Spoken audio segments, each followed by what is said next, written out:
Today's recipe comes from a cookbook that we have not used before.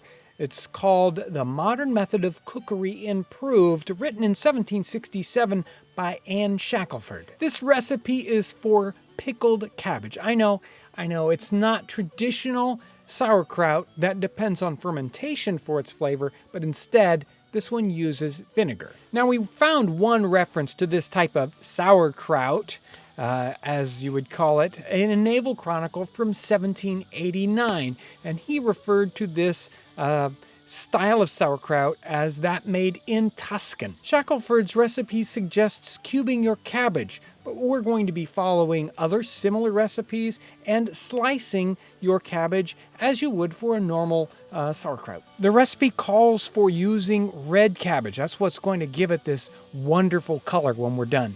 There, that should be more than enough. Today we're using just one of our small storage jars, so we don't need a whole lot.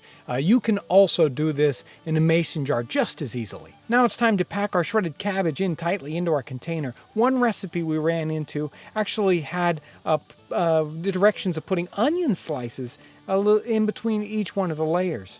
Our final step is to make our pickle. And for this, we're going to need a vinegar.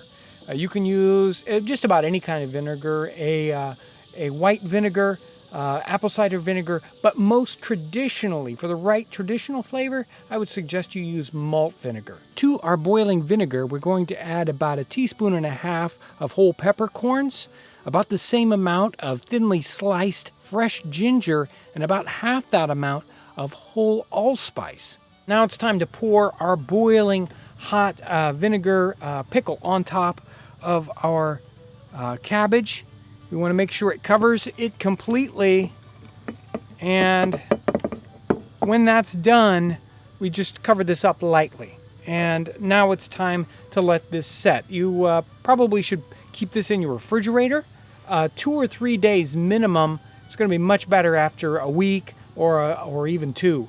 Okay, so here is some we made earlier, and many times they would serve this with other things like beef, or they might add other pickles in it like we've done here to make a colorful garnish for your table. So let's give this one a try.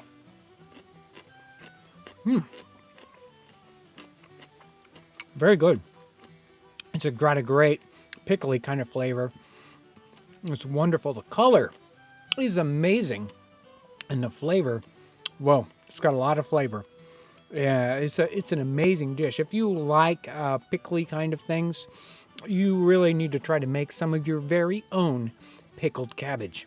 If you haven't seen our previous episode on making fermented sauerkraut, make sure to go back and see that, because in a future episode, we're going to be using that sauerkraut in cooking on the trail. Really want to thank you as you come along and join us as we savor the flavors and the aromas of the 18th century.